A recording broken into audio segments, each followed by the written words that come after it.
Boa noite a todos, a todas. Hoje a gente está aqui para fazer mais uma live do nosso projeto, dessa vez com um convidado muito importante, muito especial, Daniel Cury, economista, membro da IFE, Instituição Fiscal Independente, faz um trabalho muito importante para as contas públicas brasileiras. E hoje a gente vai conversar um pouco sobre teto de gastos e desigualdade, nosso tema que eu escolhi para essa semana. Então, primeiramente, Daniel, boa noite, queria agradecer você por ter aceito nosso convite. E eu queria que você contasse um pouco da história do teto. Por que ele surgiu, um pouco do background, assim, para as pessoas que não entendem muito bem sobre isso. Cara, boa noite, Fred. Poxa, obrigado pelo convite. Queria agradecer você, o pessoal da Liga. Eu acho que para a IFE lá, para mim também, é sempre um prazer conversar com estudantes de graduação. Então, assim, sempre que a gente tiver a oportunidade de despertar o interesse em contas públicas, em política fiscal, eu acho que é muito importante. Eu lembro que quando eu fiz a faculdade, eu não tinha muito contato com essa área fiscal. Fui conhecer já depois trabalhando. Então, acho que me anima muito conversar assim com vocês e ver o interesse de vocês nessa área. Então, obrigado em nome da IFE. Queria te parabenizar também. Eu vejo que você é um cara que tem muito bom gosto, se veste bem, muito elegante. Enfim, muito legal. Uma elegância assim, impressionante. Assim. Aliás, cara, tá meio frio aqui. Só um instante. Só um instantinho, tá um pouco frio aqui. Deixa eu botar um casaquinho. Perfeito, perfeito. A elegância agora também está com você. E, pessoal, então, falando especificamente do teto de gastos, né? Uma coincidência, cara. A gente tinha reparado. Mas então, o teto de gastos, assim, inclusive ele foi, depois a gente pode comentar, ele foi alterado agora recentemente, semana passada. Mas, assim, falando um pouco na ordem cronológica, né? O teto de gastos ele foi instituído em final de 2016, em dezembro de 2016. Basicamente, o nome é bastante intuitivo, né? Então, assim, ele coloca um limite, ele impõe um limite no crescimento do gasto público. Esse teto de gasto, no caso, ele vale para a União, né? Então, ele coloca um limite. E eu acho que, assim, é bastante intuitivo, as pessoas entendem, e é bem isso mesmo, assim. E por que se optou por esse controle do gasto público, né? Bom, antes disso, a principal regra fiscal que a gente tinha era a regra de resultado primário, que veio da LDO, da LRF em 2000, complementar 101.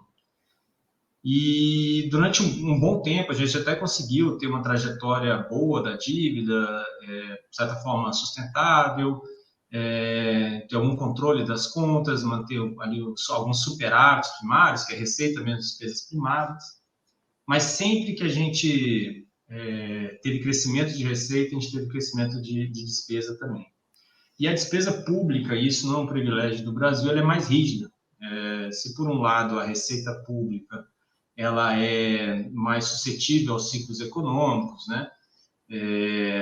A despesa não. A despesa ela é mais rígida mesmo, então é difícil. Então, em algum momento, se você tem algum choque na economia, sua arrecadação cai, você tem mais dificuldade de ajustar pela despesa, né? Então, eu acho que a gente chegou ali em 2016, o contexto era já de dívida crescente, a gente já vinha de um período difícil, que culminou até num processo de impeachment da presidenta Dilma.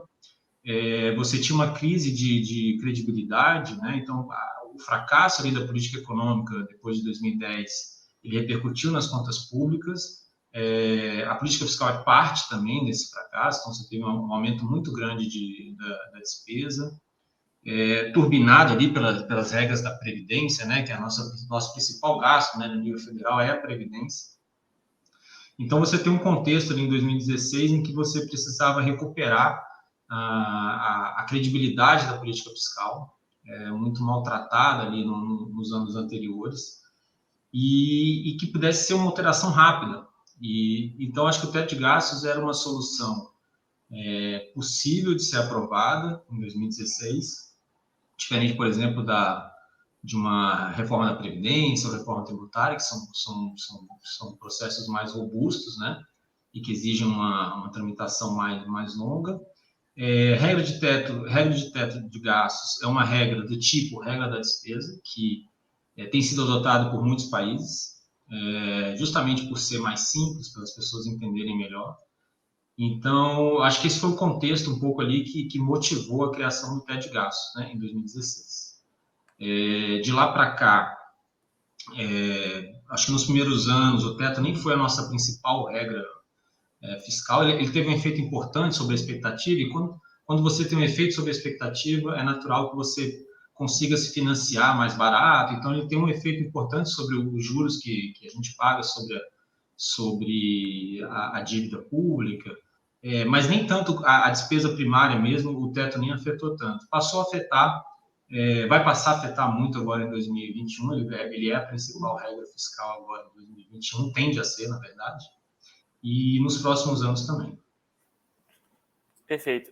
Então, vamos passar para um ponto que eu acho muito crucial aqui na nossa live, que é esse debate que existe de que o teto de gastos implica em maior desigualdade. Então, eu queria que você falasse um pouco sobre essa ideia, se isso procede, se isso não procede. Eu queria entender um pouco mais sobre isso. Eu acho assim, acho que em primeiro lugar é bom a gente saber o que a gente pode esperar de uma regra fiscal, né? Regras fiscais são limites financeiros sobre as principais variáveis fiscais. Não é muito além disso, né? E para você ter um efeito muito grande sobre a desigualdade, tem muito a ver com a composição do seu gasto, a composição da sua arrecadação, né?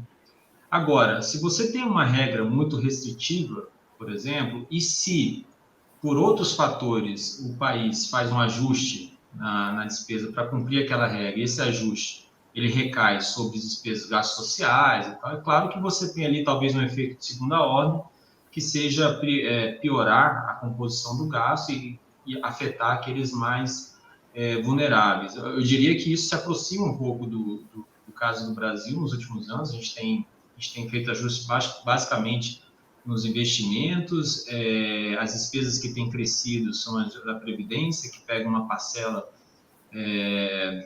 assim, algumas das regras mais benéficas da Previdência pegam uma parcela das pessoas, da população um pouco mais rica. Então, assim, não daria para dizer que uma regra fiscal por si só implica um aumento da desigualdade, especial uma que implique uma regra mais voltada para a austeridade, para o controle da despesa. Mas pode ser que seja um efeito, sim.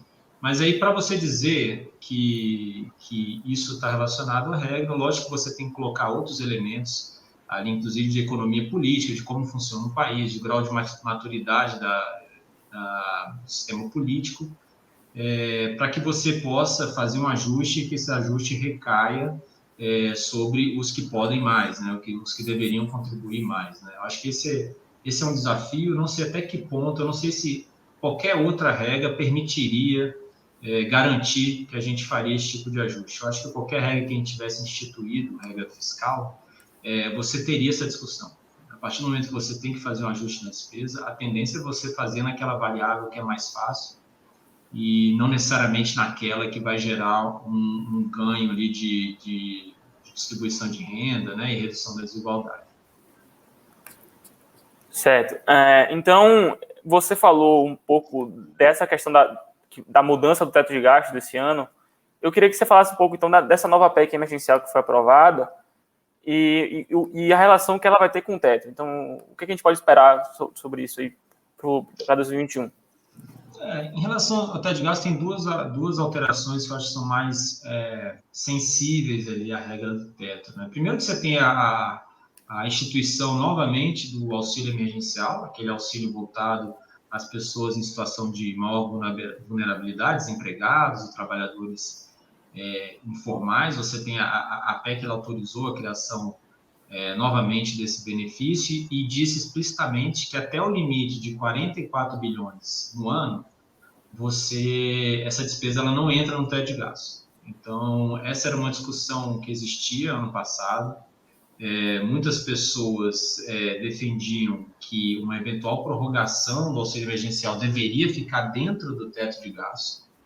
Essa era uma discussão talvez jurídica, porque assim, fazendo um parênteses, a Constituição exige que para você editar um crédito extraordinário, que é uma alteração do orçamento que inclua essas despesas, você precisa que aquele gasto seja imprevisível e urgente. E muita gente questionou a questão da imprevisibilidade, uma vez que a pandemia já estava aí, uma segunda onda era muito provável. Tal.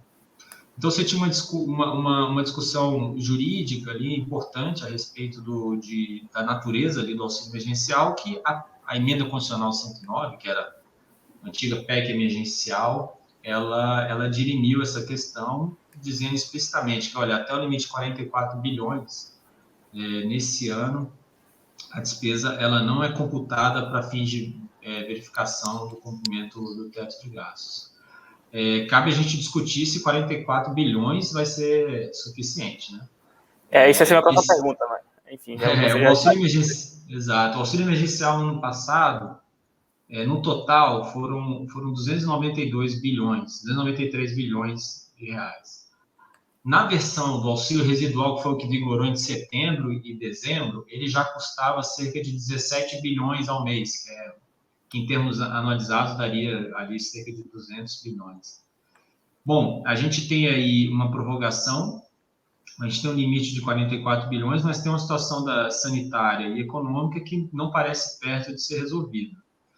Então, a gente tem um cronograma de vacinação que já nos jogou para o segundo semestre. O primeiro semestre, com certeza, não vai poder assim, satisfazer a maior parte da população. Então, a gente já está ali no segundo semestre. Enquanto isso, as medidas restritivas, né, de isolamento, elas terão que ser implementadas, e assim, de forma voluntária ou involuntária, né? As pessoas vão perder o emprego, porque algumas empresas podem fechar, as pessoas vão ficar em casa, né? Ou não querem assumir o risco, né, de pegar a doença. Enfim, você tem uma condição econômica e sanitária que assim, não te permite ter uma esperança de que o auxílio emergencial por 3 ou 4 meses vá ser suficiente. É muito provável que em junho, julho, a gente ainda esteja lutando aí para conseguir desafogar o sistema único, né, desafogar os hospitais públicos, ter liberação de leito e melhorar o processo ali de aquisição, distribuição das vacinas, né? Então, assim, se for necessário uma nova prorrogação que faça com que a despesa seja além de 44 bilhões, ou você acomoda dentro do teto de gastos, né? Ou você vai ter que aprovar uma nova emenda à Constituição, né? Seria a emenda 110, se daqui até lá não tiver mais nenhum. Então, acho que é um pouco essa situação. E o outro ponto que a emenda constitucional 109, ele muda diretamente o teto, né? Ele institui um subteto. Dentro das despesas primárias, né? Você tem aquelas que são obrigatórias, ou seja, a Constituição, as leis dizem que você tem que gastar naquilo. Você não pode contingenciar, né, e tal, durante o ano. E tem as discricionárias. Essas sim, se você precisar cumprir uma regra fiscal, se você precisar fazer um corte porque a receita caiu ou porque o teto está sob risco, você pode contingenciar e deixar de executar essas despesas, são chamadas de discricionárias. Agora, a emenda constitucional instituiu uma nova regra. Então, olha só, para acionar os gatilhos, que são as medidas de correção, medidas automáticas de correção, né? No caso de descumprimento, assim, para acionar, você precisa ter a despesa obrigatória atingir 95% do total. E aí você pode aprovar uma lei orçamentária, aprovar um orçamento que esteja descumprindo essa regra dos 95% de despesa obrigatória, e aí acionar os gatilhos e tá tudo bem, né? Assim, a sanção são os gatilhos, que é basicamente você limitar muito o crescimento da despesa com o pessoal, né? Não pode dar reajuste salarial, os concursos ficam muito limitados, e outras também, né? Mas as de maior impacto são essas voltadas para a folha de pagamento mesmo.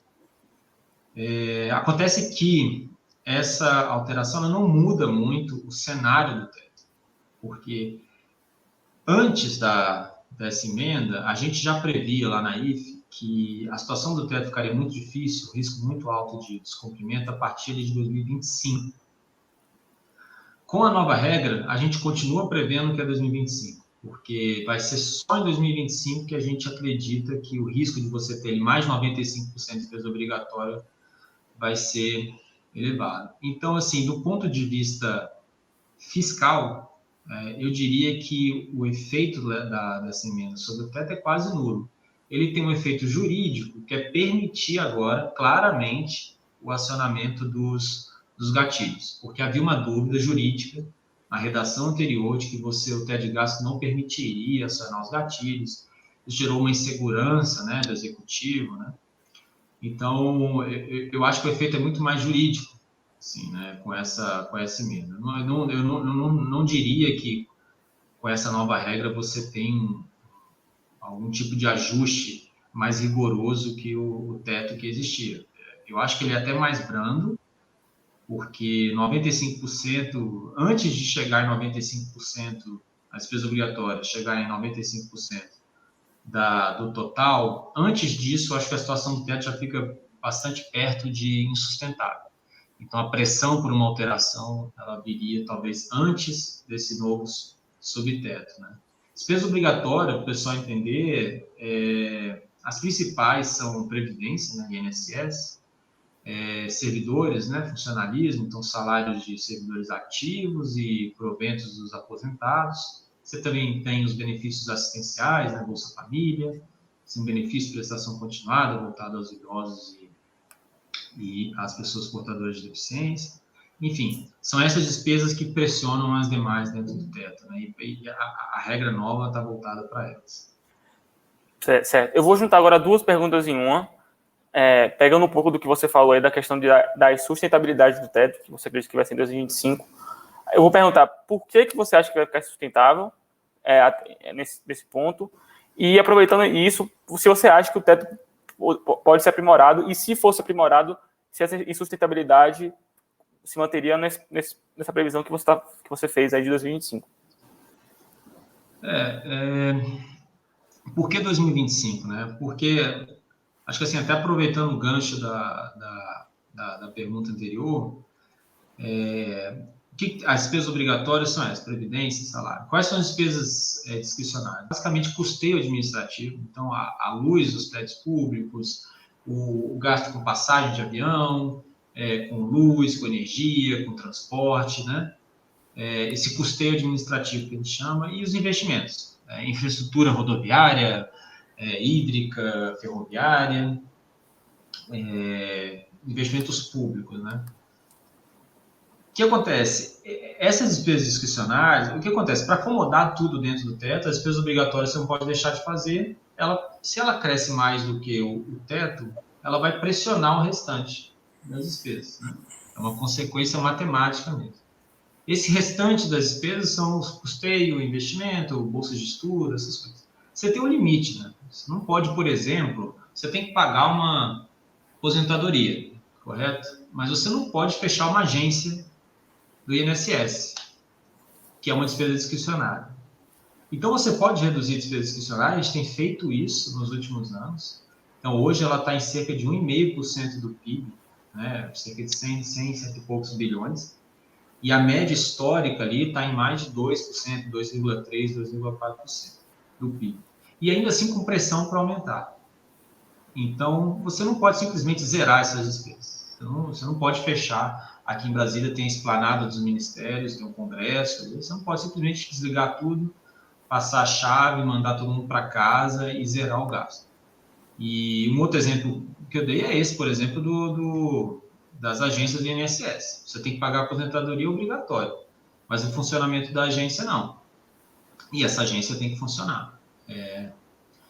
Então, acho que assim, você tem um limite. Então, por que pode ficar insustentável? Porque pode ter, se nada mudar, então os cenários da EIF em geral não consideram uma reforma da Previdência, não consideram outras alterações, que a gente chama de no policy change, tipo assim, a política atual ela se mantém, e para onde que vai, né?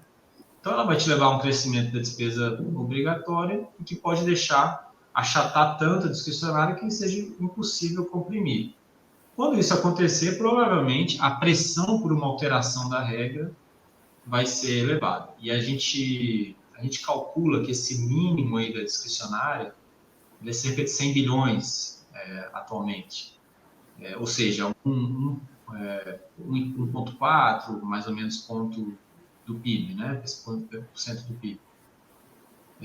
Então, a gente acha que esse mínimo vai ser atingido em 2025, pelo menos o risco é elevado, e aí o que vai acontecer em 2025 é difícil da gente prever, né? Se vão alterar o teto, se vão revogar o teto, se vão simplesmente descumprir o teto e acionar os gatilhos. Né? Então, assim, basicamente é por isso que o teto fica pressionado. Você tem despesas ali que crescem acima, numa taxa acima que cresce o teto total. Então, ela pressiona as demais e as demais têm um limite ali que você não pode mais, a partir do qual você não consegue reduzir. Né? Então, acho que é um pouco por conta disso. Pode ser antes de 2025? Pode. Se você, por exemplo, ano que vem, que nos nossos cálculos você tem uma situação um pouco mais confortável para o teto de gastos, se você der reajustes salariais, lógico que você antecipa o problema do teto. Você antecipa essa pressão sobre o gasto obrigatório e ele vai chegar mais rápido nos 95%. Mas, assim, não nos parece, por enquanto, muito crível que isso vai acontecer, apesar de ser um ano eleitoral, vamos aguardar um pouco mais. Então, acho que esse é um pouco o cenário do teto. Agora, eventualmente, se ele tiver que ser alterado, é difícil saber. Eu acho que assim, não existe uma resposta pronta. Assim, né? As pessoas costumam chamar o teto brasileiro de jabuticaba, porque não existiria em outro lugar do mundo. Eu tendo a não ser tão radical. Assim, talvez a regra brasileira seja bastante específica, mas regras fiscais, idealmente, têm que se adaptar ao contexto de cada país. Então, e o nosso era de um crescimento forte da despesa, a gente também fez uma regra que no médio prazo é mais dura, talvez para induzir o Congresso e o Executivo a realizar as mudanças que eram necessárias e por algum motivo não tem dado tão certo. Então, acho que eu não vejo como jabuticaba, eu acho também que outros países com regras de despesa, ainda que a regra em si não fosse tão dura quanto a brasileira, eles fizeram ajustes na despesa mais duros do que a gente prevê aqui no Brasil. Então, assim, é muito difícil você ter uma regra ideal. Se você pegar 5 pessoas que estudam um tema e colocar cada um numa sala e dizer para desenhar uma regra, cada um vai sair com uma solução, provavelmente. O que se discute é que uma regra de despesa, para você não penalizar, por exemplo, as áreas mais candidatas a um ajuste, ao corte, como investimento em infraestrutura, você poderia ter uma exceção para investimentos, por exemplo. Isso, e assim é outra pergunta, aí você também, é exatamente isso, essa questão do investimento, é perfeito, pode continuar. Exato, assim, essa é um dos tipos de gasto em que se discute se poderia ser uma exceção. Não estou sugerindo nada, eu acho que a gente já teve uma exceção para os investimentos entre 2005, 2006 e 2015, e não funcionou bem, né? E basicamente porque você basicamente começou a carimbar um monte de investimento, não necessariamente investimentos com estudo de viabilidade, né, e tal, e só para poder tirar da meta de resultado primário, no caso. Então, acho que para você fazer esse tipo de exceção, você tem que fazer algumas salvaguardas para que, por exemplo, se for investimento, que seja um investimento com estudo de viabilidade, com avaliação periódica, esse tipo de coisa. É uma salvaguarda, regras mais procedimentais, nem tanto uma regra fiscal, né? Então, assim, não seria tanto a culpa, não seria tanto da regra fiscal. E você pode pensar em outras, por exemplo, hoje se diz muito que o gasto em educação infantil ele tem um efeito sobre o crescimento, né, no longo prazo. Você poderia pensar em uma exceção. O nosso teto tem essa exceção, porque a complementação da União para o Fundeb, que é o Fundo de Desenvolvimento da Educação Básica, ela está fora do teto. Então, pelo menos uma parcela ali do teto da União, da despesa da União, você consegue resguardar. Então, esse tipo de exceção se discute na literatura, alguns países adotam, o nosso é realmente um pouco mais abrangente. Assim. Então, acho que poderia pensar em algo assim, ou simplesmente permitir um crescimento maior, combinar a regra do teto com uma âncora para a dívida. Então, assim, fazer com que essa regra converse com um objetivo mais de médio e longo prazo, né, de endividamento, e que também possa ser flexível para o mandatário da vez, para quem tiver sido eleito. Enfim, eu acho que a quantidade de alternativas ela é muito grande. Assim, e eu acho que, assim, eu espero que no momento certo, se for para discutir, que o Congresso tenha a maturidade e saiba aproveitar o momento para aprimorar e fazer uma regra que seja boa e sustentável. Maravilha. Daniel, então a última pergunta, que nosso tempo está acabando aqui, só para finalizar, como é que você vê o lado fiscal do Brasil hoje? Você acha que vai ter mais inflação? O risco está muito elevado? Como é que está esse contexto aí? E aproveitando aí, se você também quiser responder, fizeram uma pergunta aqui no chat, perguntando qual é o maior problema do teto de gastos.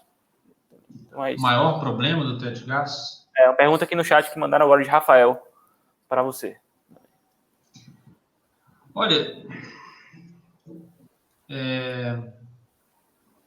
a gente teve, recentemente, o teto ele mostrou uma fragilidade,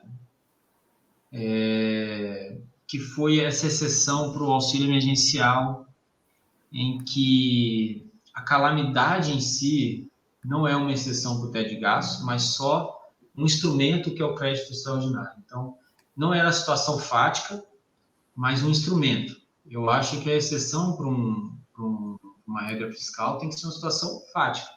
Isso evitaria, por exemplo, essa discussão que a gente teve esse ano, de se o auxílio emergencial tem que entrar ou não no teto.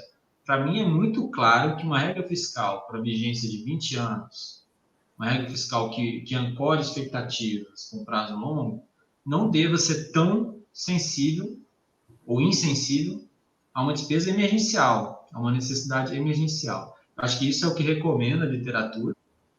Situações de calamidade devem ser resguardadas, né? Eventualmente, um quadro muito recessivo também você pode mudar o teto. Então, acho que essa talvez fosse uma fragilidade que eu vi no teto, porque para mim não faz sentido, nunca fez sentido você querer incluir um auxílio emergencial derivado de uma calamidade dentro de um teto de gastos, que é uma regra perene, né? Que não deveria ser tão insensível assim.